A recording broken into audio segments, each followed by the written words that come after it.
Hey y'all, I'm Yvonne with Back to Earth Creations, and in this video we are salvaging this little broken snail figure. Now he's pretty brittle resin. I think I'd gotten him at like maybe the dollar store, maybe Walmart, maybe at a thrift store, I don't know, but it was ages ago. But I remember we had gotten two snails and I think one of them is still intact, but this one has had an accident from the wind. So I have accumulated or gathered some different crystals that I thought I would really like for this project, and I'm going to begin by I have a rough plan. I'm going to take y'all on the journey with me because the plans are they only last until the first encounter with the project. So we have some blue toned glow in the dark cos clay, which is very flexible and it bakes well. Now this guy here, I'm not going to risk baking him because I don't think he'll hold up.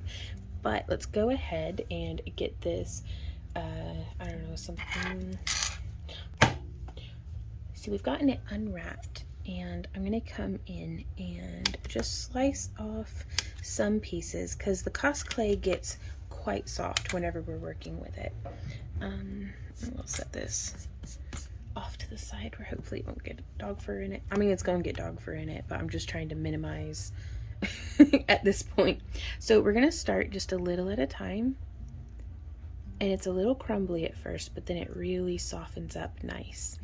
And what we're going to be doing with this is I'm going to use epoxy sculpt to assemble everything together because I have learned my lesson. Hot glue does not hold up to outside, not even the high temperature stuff. I mean, the longest I've had hot glue last is like 2 seasons, and that's because I didn't touch it at all the second season. But I'm going to use epoxy sculpt, and that way, but it's a black epoxy sculpt and that shows through in the crystals, and I was really going to try to get the crystals to glow.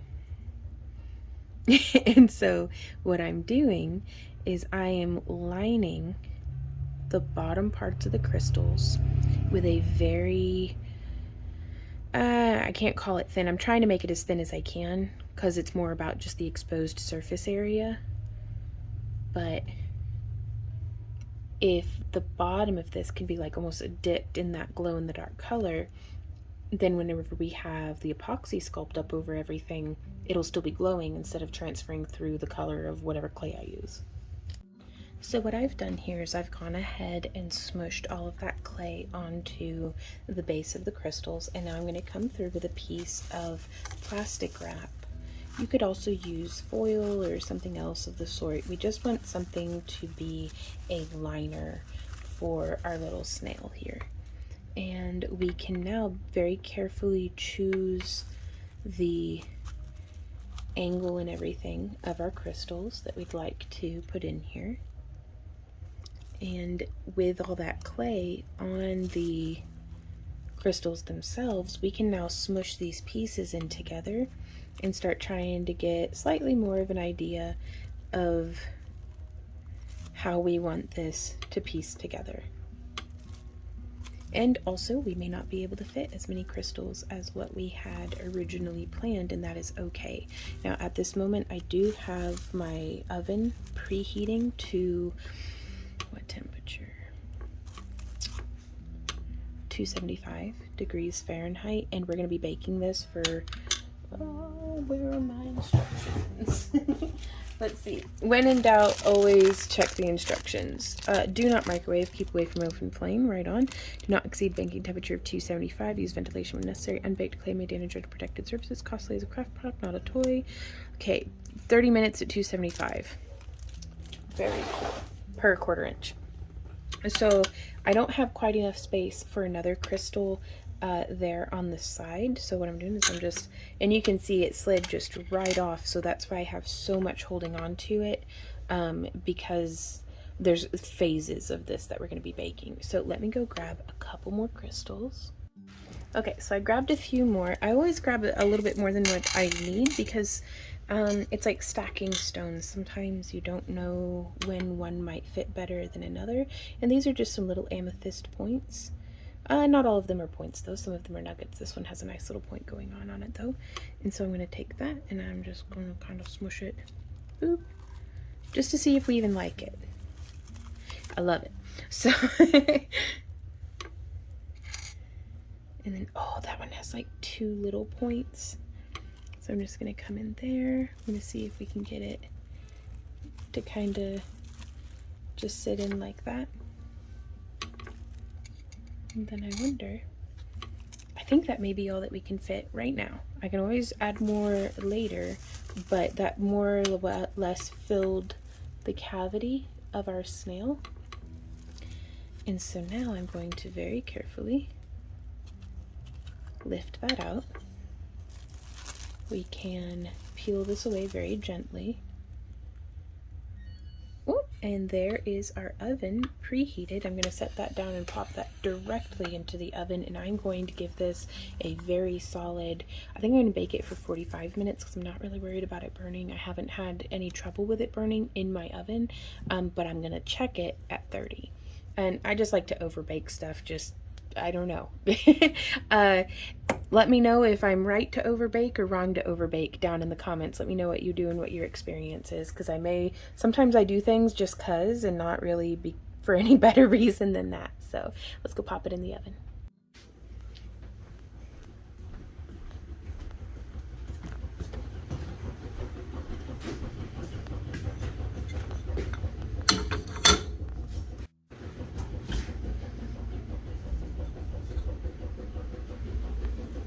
And I just bake this on a little glazed ceramic tile.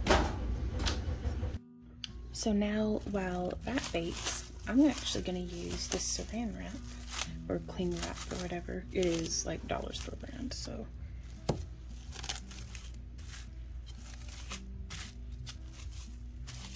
just going to wrap up our clay to keep the dog fur out.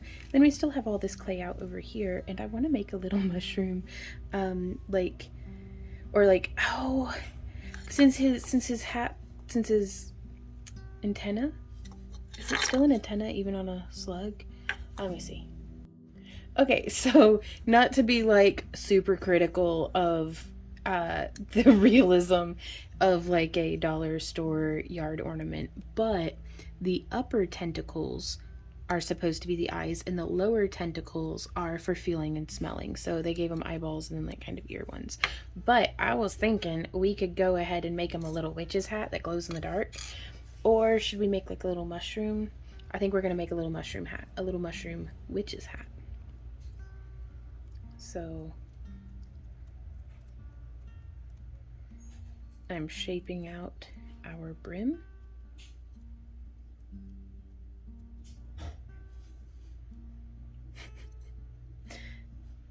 I could probably do to like run this through the pasta machine or something to get it to all be the same thickness, but I'm not too worried about it. And then I'm just wiggling the edges, like pinching with my fingers.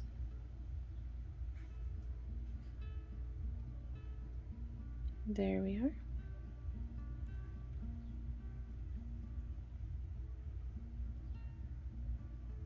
This isn't really based on any real mushroom, but also, to be fair, this wasn't really based on any real snail I've ever met either. So, and now we're going to use one of these silicone tipped brushes to just put a little bit of texture here on the underside. I don't need a whole lot of texture, I just want a little.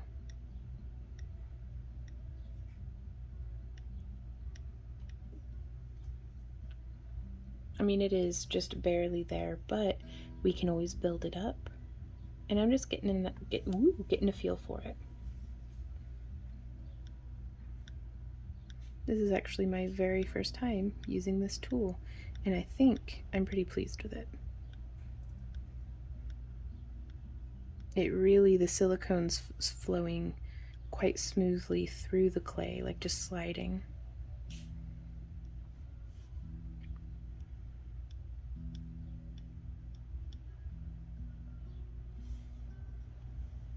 Okay. And so now from here, we could take the end of something rounded. And I know we just did the texture on the inside, but That was mostly just for fun.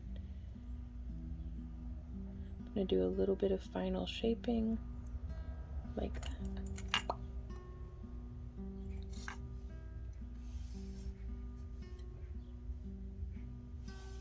I don't know what I think of that. Maybe we'll just make him a new tentacle coming out of the top of his head. That's way too thick. My only complaint with the Cosclay is it is quite soft and sticky, and sometimes that makes it a little tricky to work with for me.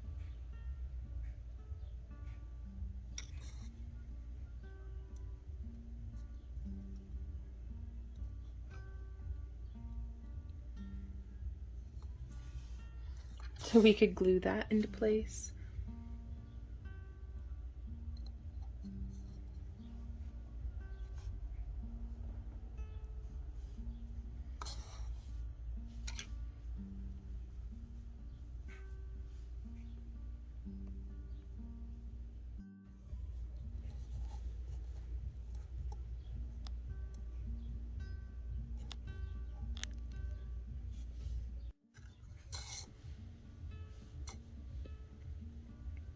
So we're just twisting that around, coming in, and we may position this one in such a way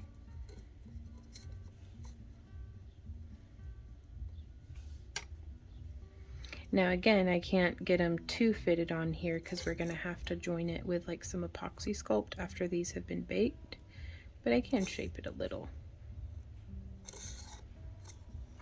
I like that, his little creepy feelers. Creepy. That will glow. So I'm going to very carefully. Oh, no, that didn't really work at all as I'd hoped.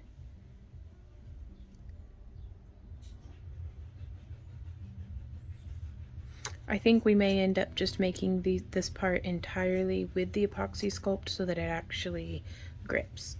So, but it was fun. It was fun to experiment that, and sometimes you don't know until you try. Okay, so we've taken it out of the oven and let it cool for just a little bit. It is still quite hot, and you'll want to be careful, like how I had just sat hot crystal on cold stone. I try to not temperature shock them if I can, so I'm just gonna set that, I think, onto some wood. Wooch, will be fine. And then I'm gonna set this somewhere that it's not gonna melt whatever I set it on.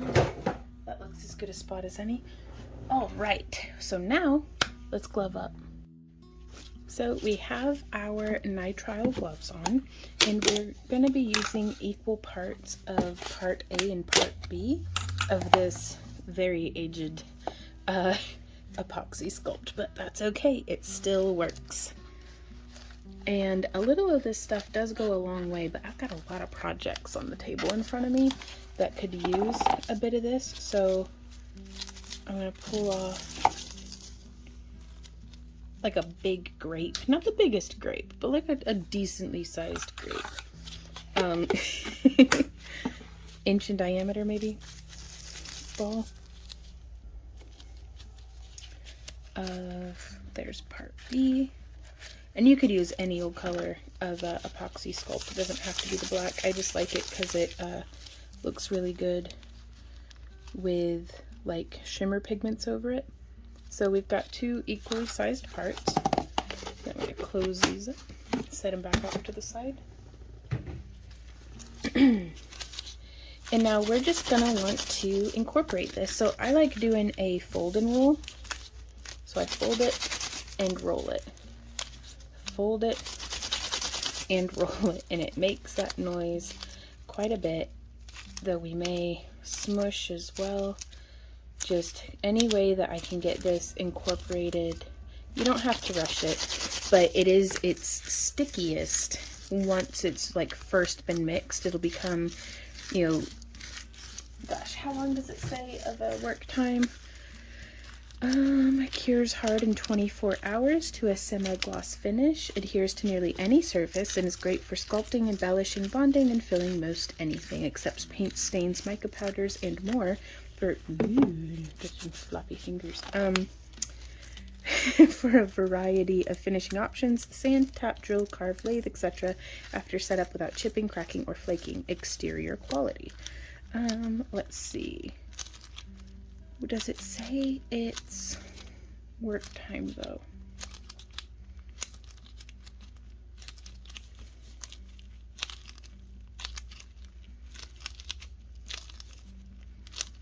I usually give myself about 4 hours, though I'm not finding where it says, but beep boop. Maybe one of y'all know. And so just folding and then rolling. And that gets it pretty well and incorporated, I do think. So, has this cooled down a bit yet? It's still quite warm. Ow, ow, ow. Okay.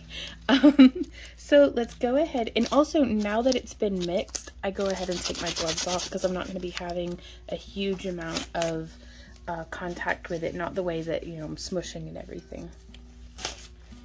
Like, I'll be holding it almost more gently with my fingers. But, ooh, maybe we need to mix a little better. Yeah, looks like we need to mix a little better. Okay. I am not a proud person. If I needed to go back and do something the right way, I will go back and do it. There we are. So getting my gloves back on.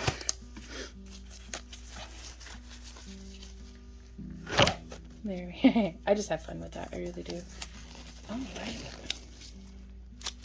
So yeah, don't be afraid to check your work. And so to try to avoid that, I am going to fold it where the ends get folded in as well.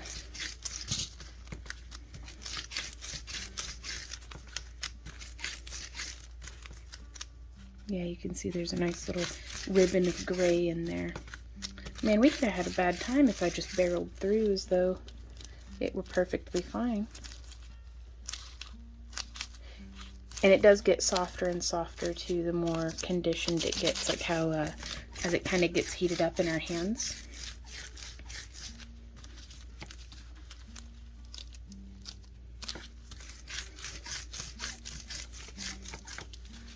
Just folding and rolling and smushing. Now we can do a little bit of a break apart test. Now I feel like that's pretty well incorporated. There's even some dog hair. That's how you know it's good. So I did grab another bottle of, these are some glow-in-the-dark tracer rounds for airsoft guns, and I'm going to be sneaking those in to kind of make it even more glowy.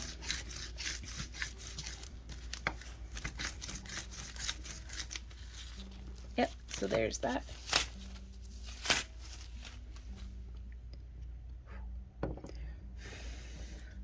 I almost want to put a fan on the crystal to help it cool down.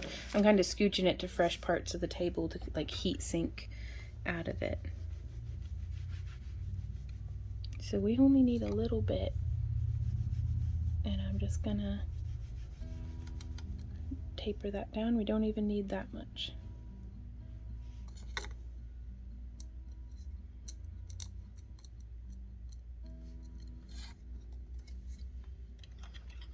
So now from here, I have a doe foot style tip. Let's get a different angle for you. Okay, so with the doe foot applicator, I'm just going to come through and I'm just kind of burnishing it down, dragging it, smoothing that line out onto, now this stuff doesn't need baked, it just chemical cures. Now I do still have the oven going, but that's because I'm making sweet potatoes for to go with dinner. And I figured while the oven was warm, because so long as you're not burning the crap out of this stuff in your kitchen oven, like I just use my regular old kitchen oven for it. And I mean, if you're worried about toxins and stuff, you can hook up a toaster oven and put it on your porch, but that's your prerogative. Meanwhile, I'll just cook it in my kitchen oven just fine. Now, if I have like a bad scorch accident or something, which it's been about a decade since we have, not to jinx it, but Oh, should we have them have crazy? Maybe. Where'd it go? There it is. It's like, where'd it go? I'm gonna make it just a little longer because I do kind of want them to be the same length.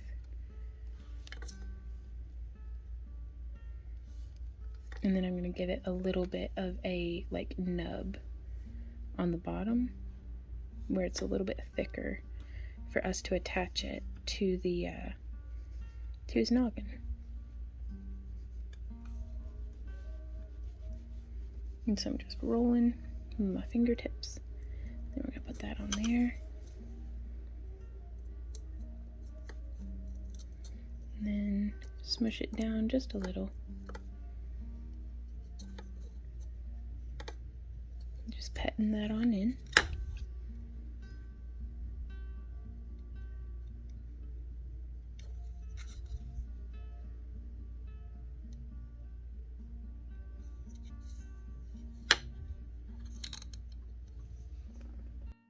And now I am going to kind of change his eyeballs up a little bit. Because, I mean, snails don't have little eyeballs like that. I just don't think. Like, not any snail I've ever had the joy of meeting. Like, honestly, if they had creepy little eyeballs that just like blink, blink, that'd be, I don't know. I'd kind of love it, I think, maybe. Ah! That kind of makes it look even, that makes it look horrifying. Ah! No! Oh, that's the worst. Let's keep going. With his tentacle eyeballs. No, yeah, we're just gonna have him be a weird little eyeball snail. Now, what if we had little feelers, his bottom tentacles for tasting and smelling, or lower feeling and smelling? No, we're not gonna make this into a little Cthulhu. I mean, unless... No, it's not even sticking right now. Okay, so we can always add some later, y'all, if it turns out that we really ought to have done that. I'm gonna clean some of the clay off of our work surface with my tissue blade, and then just very carefully remove that to get it nice and clean.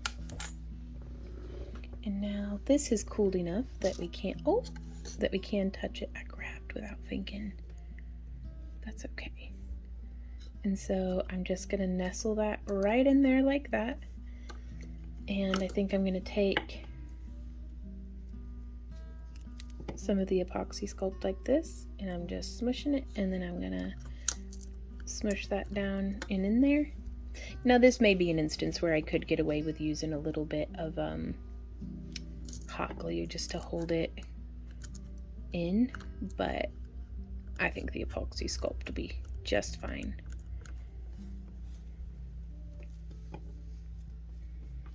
And I'm just gonna make a little snake of it, of the epoxy sculpt.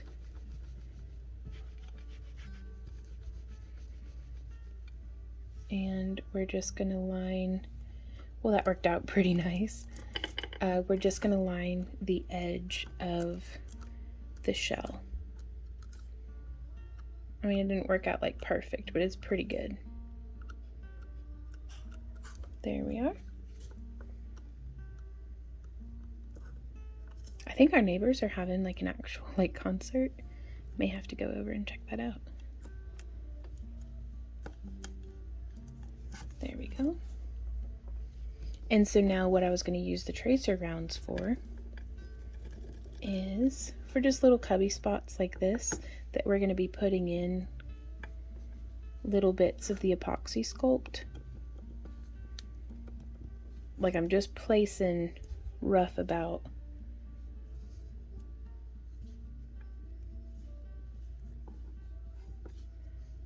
Tearing off a little bit. Rolling it into a ball with my fingers and then pressing on in. And now from here we can actually take this, and I'm just using, this is a quite flexible tip, but I like that because it gives a different effect than if I were to just use like say a porcupine quill or, you know, a ball stylus or something. It gives us a nice different texture.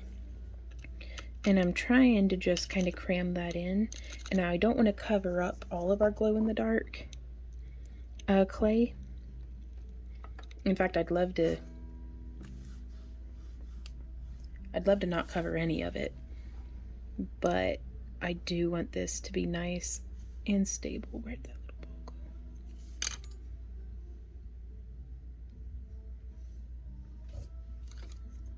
So there's that, and now we can actually use the end of our tool as well.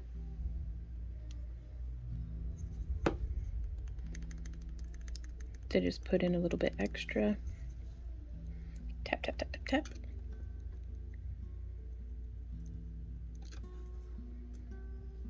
And I really like these silicone tipped tools because they just slide so comfortably right over the surface of our stone and really lets me get that epoxy sculpt down and in there where it's going to hold on to everything.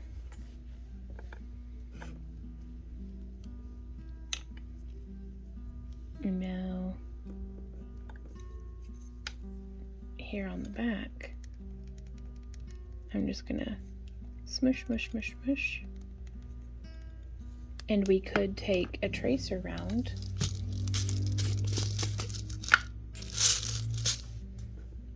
and since the epoxy sculpt bonds really well to all sorts of stuff, we can just smush that on in there.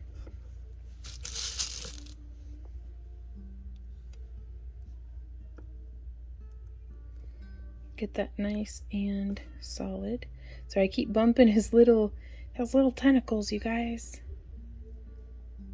I wanted him to seem very interested in the rest of the world, so he's got his little feelers forward if I'd quit knocking him about. Or do we have him be like little No, I like him with the yeah, he's like, you don't smell like the queen. So that'll be pretty good. I'm having fun. Thank you guys for being here and hanging out and watching the video. I hope you're having fun too. If you have any questions or anything, be sure to leave them down below in the comment area.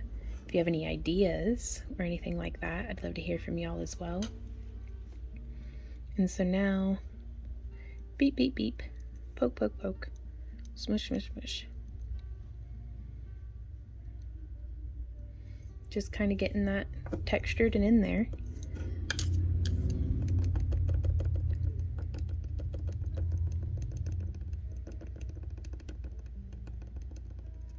Now don't forget, a lot of the cool like details are going to come by layering, so don't feel like you have to get everything perfect and just right on your first go. Well, I just threw that on the ground. On your first go through. So like we can add in a little section and then we can just tap, tap, tap it. And I mean, and that blends it in pretty well. Let's see how this cleans up with some, well, it didn't really pick up too much dog fur at all, now did it? I mean, just a little. But there's a lot of dog fur that it could have picked up and then it didn't, so I'll take it where I can get it. Okay, and then just kind of putting that into position and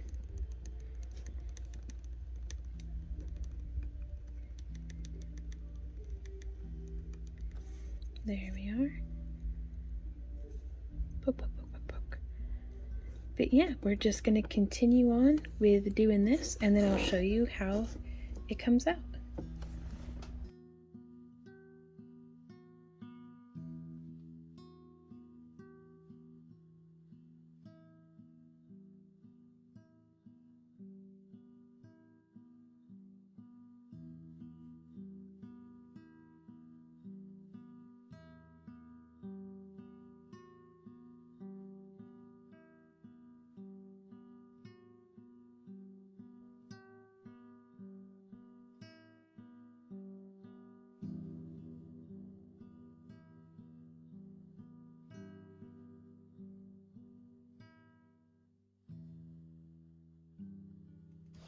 Okay, everybody, so I have just charged up our little snail guy. It's not completely set up, but I mean, it's stiff enough that we can, it's going to be okay. I just got to be careful, but I want to test out how it glows. So, okay, baby, hit the lights. Randy, come check this out. Holy crap. It is so bright. Like, oh goodness. That's the polymer clay underneath the crystals is doing that. That's so cool. Because even though I covered it with, I'm kind of glad now that I did do some of the epoxy sculpt in between in the crevices here, because it does give a little bit of definition to whenever it's glowing. Yeah. And I love that. I forgot that I had done blue. I'm so used to glow in the dark just being this green color. Yeah. So the contrast with the green glow in the dark with the blue glowing crystals is, holy crap, this is the coolest snail. This is really awesome. Oh my goodness. Look at it from the other angles. That's some like luminescent fiber optic crap. I'm gonna have to do so many yard sculptures with this. That's luminous stone. Is that from your Zelda game? Yep. Holy crap. What's luminous stone? It's stone that glows in the dark. That's wicked cool, honey. So that is how this guy is coming along. I'm sorry, it's quite late. We're both super tired, but that is just cool. Like, I'm having so much fun with this.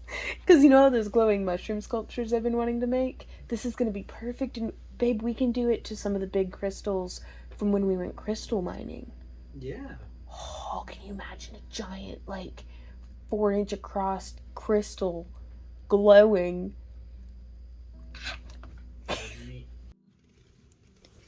Alrighty guys, so Randy has requested, since this is a gift for him for his 36th birthday, that I not add the super creepy little back tentacles, which kind of makes me sad because I liked them so much, but that just means I'm going to have to make a buddy for Randy's luminant stone sneaky snail, and mine will have the little glowy tentacles on its back. So for this one, I'm going to start by painting using the multi-surface paint in a bark brown. I'm leaving the rest of the snail kind of the color that it already is, just because I like it. But I just want to go through and apply a little bit of this brown onto as like a base color. And I'm just painting out of the cap.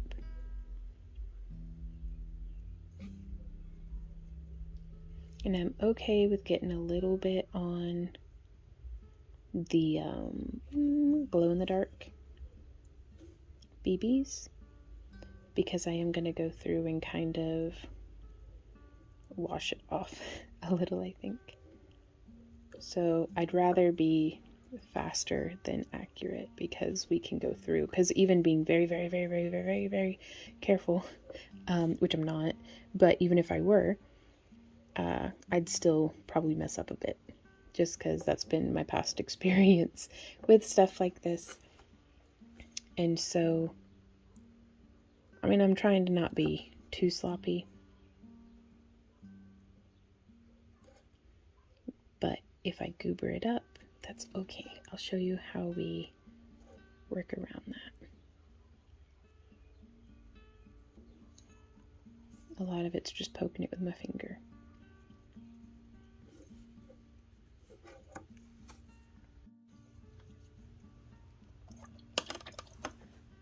So I just have some clean water here. I rinse my brush, blot it off, and then I'm actually going to use my brush as a little bit of a scrubber to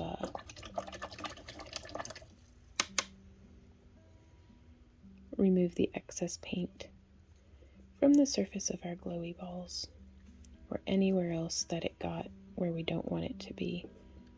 And then we can also use just our fingernail to kind of scrape off. You could use liquid latex or something. If you don't mind doing a layer of that and waiting for it to dry, you could do a layer of the latex over as like a barrier.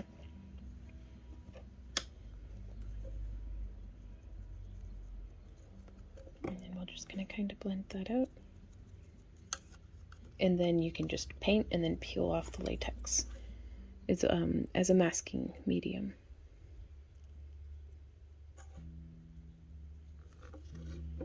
But we're going to continue coming around.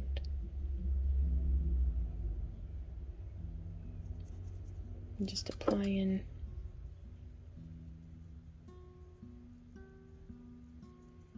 this brown all over our epoxy sculpt. And you can see I start with way more enthusiasm for being patient than what I end with. So that's why I'm super okay with making things a little messy.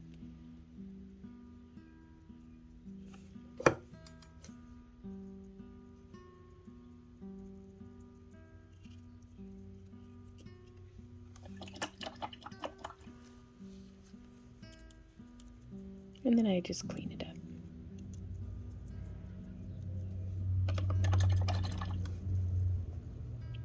So I'm going to finish cleaning this up, and then I'm going to let it dry completely, and I'm also going to paint his little tentacles.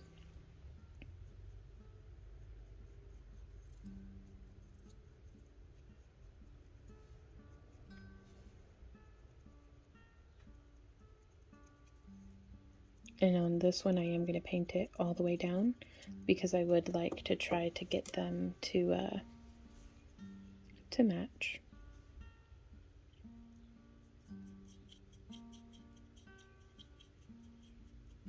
And I like this multi-surface paint because it really is a bit more heavy-bodied than the metallics or, you know, different things like that. The multi-surface is my new favorite.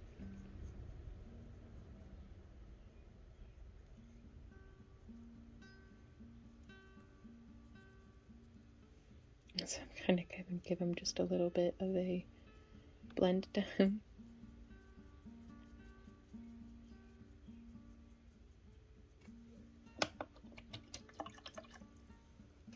I've never painted a snail before, so be patient with me.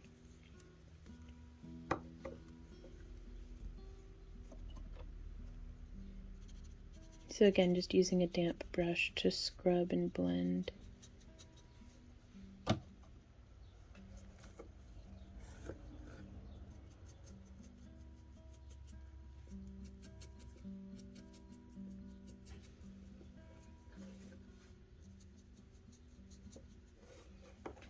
There we go.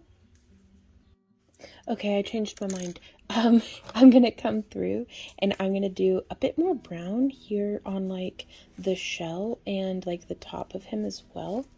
Like, I don't know, I'm really having fun painting our little snail guy, 'cause I love his little shell.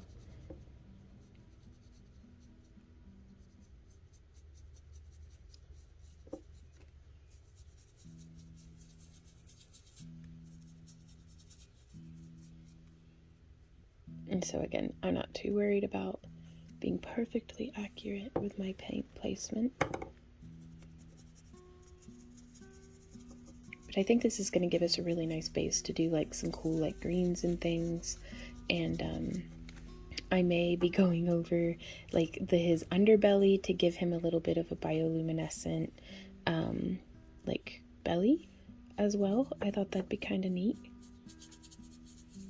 With projects like this, it's been, at the time of recording, it's been a long time since I've just sat down and had fun with something that wasn't directly work related. Now don't get me wrong, I absolutely love what I do for a living, but work still feels like work sometimes, especially whenever I know that it needs to be done in a particular way, or like with our craft along projects and stuff. Shameless self-promotion. We send out a subscription service where we do like handmade cabochons and different things like that, and wire wrapping supplies that go along with like a specific tutorial.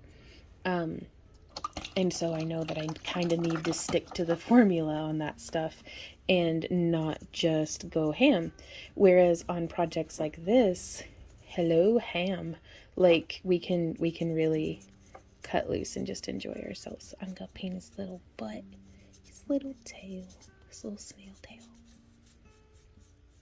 At this point I'm just rubbing painty water, but I like thinking, oh yeah, very happy with that.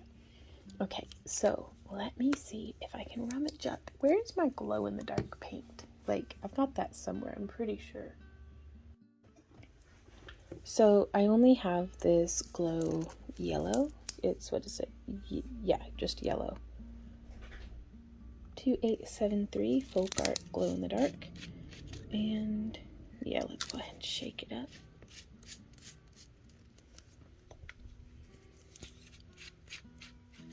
Now it's probably going to be a little weird to give him a yellow belly,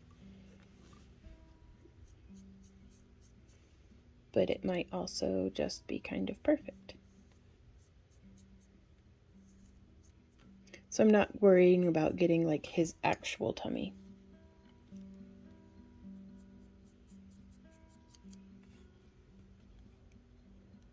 And I almost like how the original Snail has quite a bit of like texture there, because you can see how the paint is coming to rest thicker in those lines. And so I think I am going to keep it like that. And I don't want to build it up so thick that it's just going to be one flat layer of color. I thought it'd be really cool to, you know, take advantage of that texture to give it a little bit of life and how it goes. Oh my gosh, I love it. Okay, so that's perfect. And so I am going to put just a little bit onto the antenna as well. Just because why not? And this may be something that we'll have to like build up in layers, but that'll be okay.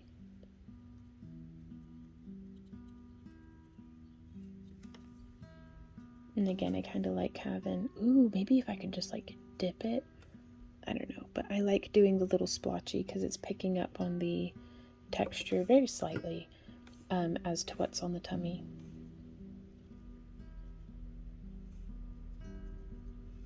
These little glowy tentacles. There we go. Beep boop, beep beep boop.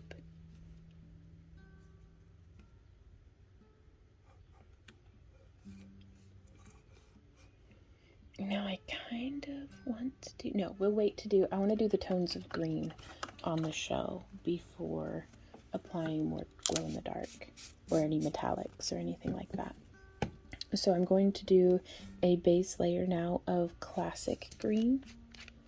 I keep saying base layer. We did the base layer in brown. And so now I'm just going to get a little dab.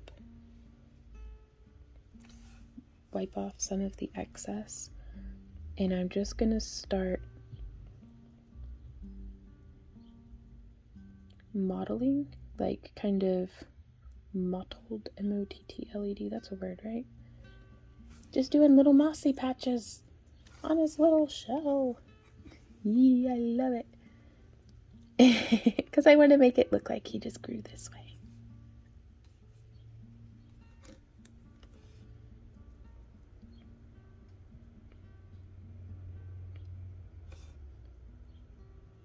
And I'm definitely having the textured bits be predominantly mossy, but they're still going to have a little bit of that brown tone to it as well.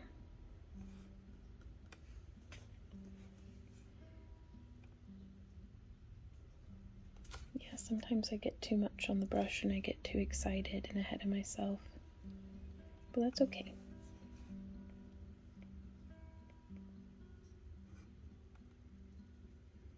I need to remind myself that I can always add more paint, and that's a little bit simpler than trying to remove whenever I've done too much. But also reminding you crafters at home, as well as myself, that it's not ruined, even if you feel like you ruined it. Like sometimes this isn't what I planned, but this is what's happening. And it's just the evolution of a piece, so let it be what it's going to be. Amore fati. Just be in love with the process.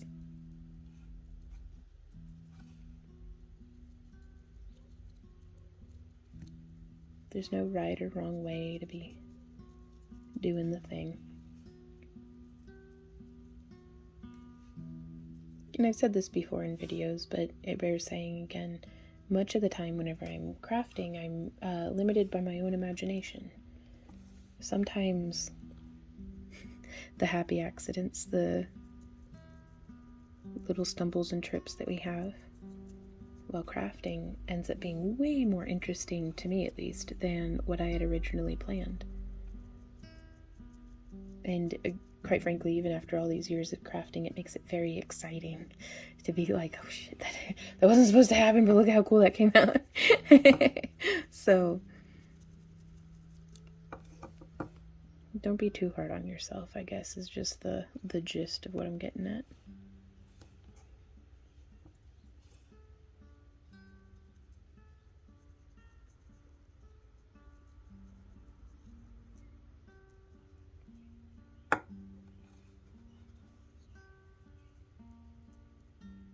So if I've got a little bit less paint on my brush, I'll come in and start blending out the next layer. It almost looks at like leaf veins maybe whenever the autumn colors are changing.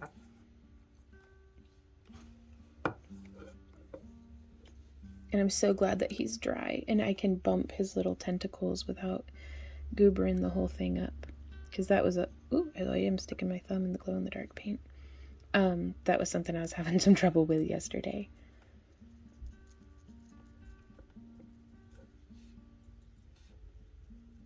Poke, poke, poke, poke, poke, poke, poke. Deep, deep, deep.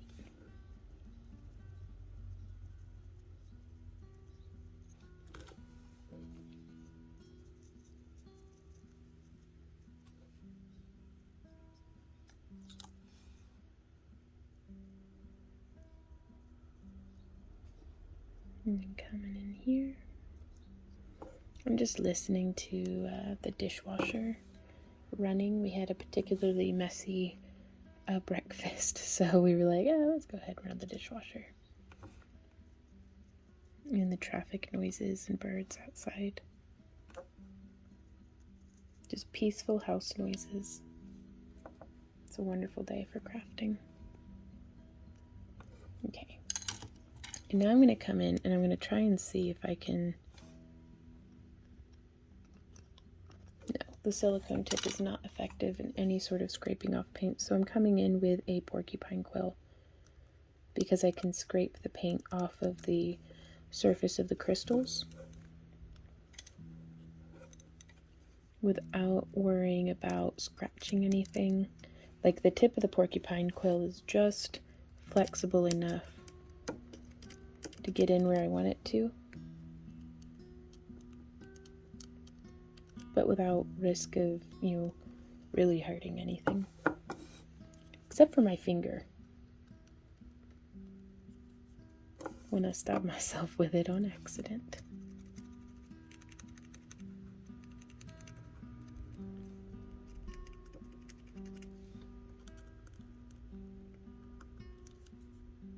Cleaning up little surfaces here.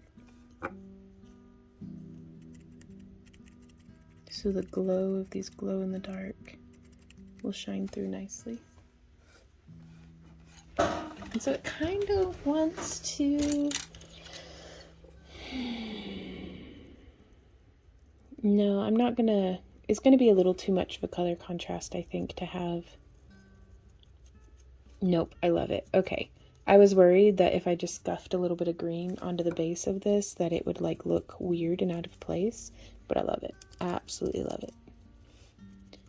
So I'm just getting just a smidge of paint onto the brush, and then getting most of the paint actually off of the brush again, so that I can then come through and just scuff it with a hint of the tint of the green.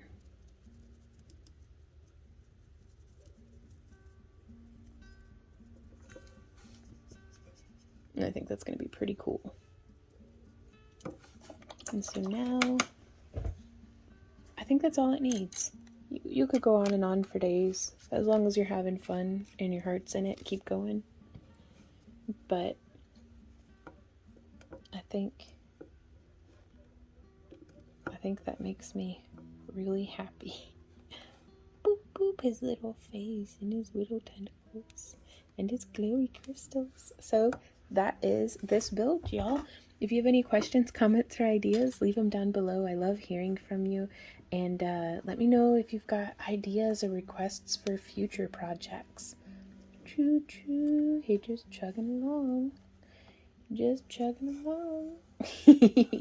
So, thank you guys so much for hanging out with me. And I will see y'all next time. So, until then, happy crafting. Mwah. Bye.